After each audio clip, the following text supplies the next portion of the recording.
เฮ้ยยังนี่นะติดยังดินยัง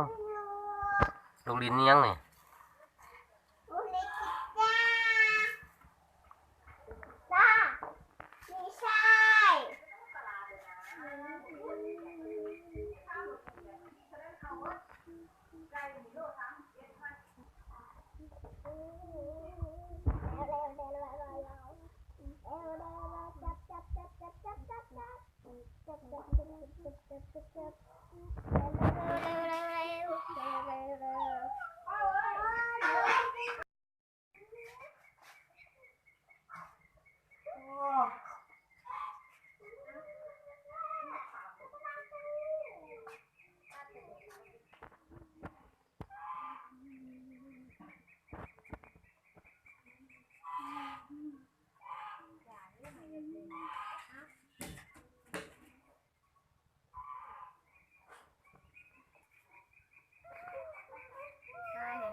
แน่ก็พอกันเนี่ยจะขั้วมันง่ะ เกือบไป แป๊วเนี่ยที่ปะปะ ขี้หมกแตกแล้วข้างใน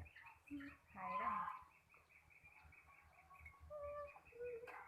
หน้าไฟมัดมาเอาเอง แล้ว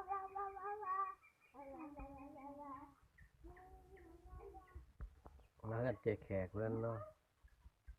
ขาเป็ดสุกิน2 ตัวว่าลินจะซื้อขาเป็ดสุกินนะ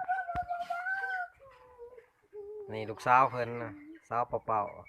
ๆสาวลูกสาวหลา สมาธิสูงลงจอลูก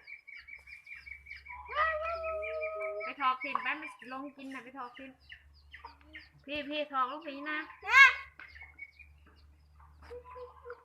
คุณไปทอกคุณ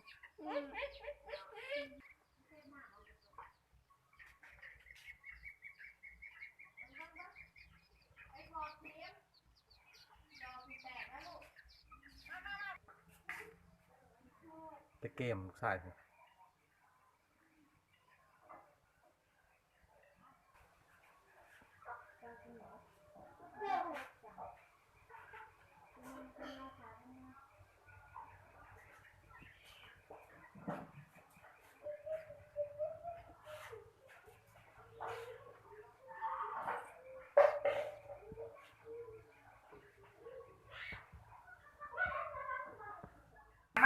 อันนี้เป็นสนัดเนาะ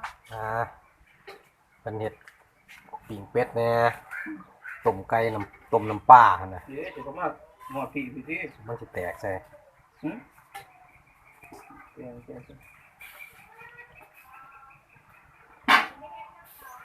หอนไล่แตกใส่หมดเลยน้องเอามาสิกัน จะผ่าต้มน้ำปลาด้วยไฟไม่หมอเลยต้มไก่แล้วมันต้มน้ำปลา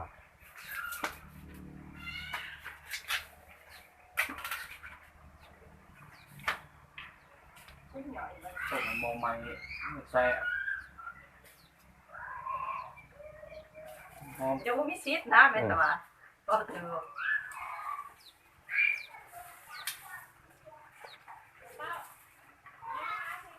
มันเสาเป็นเงาขอบพวกเป็นเงาขาเป็ดกินเด็ด ไก่ตัวนึง เสิร์ฟแกงมากิน เจอแข็งกินนี้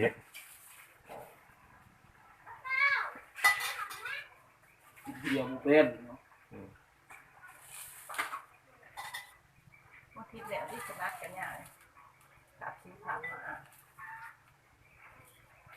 นี่เต็มหูเต็มแม่ สุกหรือเปล่าเจ้าหน้าที่เขาเลยต้มไก่ต้มน้ำปลา น้ำพริก 30ตัวลุงน้ำบก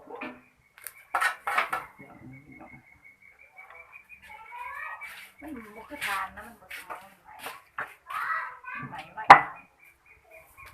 เช้าหลอดเนี่ยติดป้ามึงอันเล็กส่วนไหนเอามาเลยทาน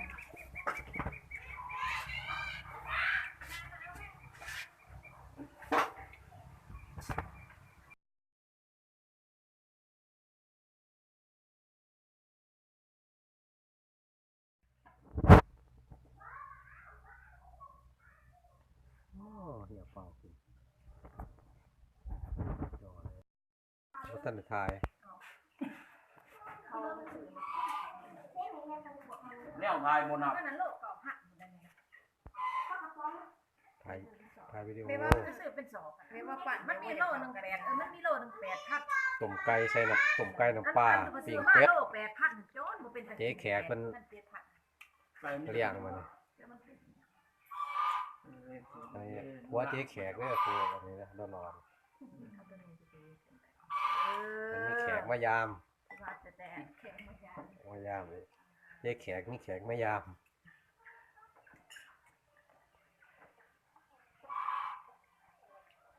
ใครเยอะพี่เหรอพี่วะ แขกไม่พี่ เฮ็ดหนึ่งไก่ที่เห็นเนี่ย กินซ้ำมือหมด คือมื้อนั้นแบบนี้ก็ได้ยอมเด้อทำตลอดติโอ้ยนัวคุยแต่4 โมงเหลือ8 โมงบ่ได้กินบ่ได้กินตื่นสามโมงอุ่นต่ออีกรอดจนกินบ่เบิดอาหารเมื่อกี้ที่ว่าเหมียนได้เท่าไหร่ต่ออีนี้ที่กินคือบ่แซ่บ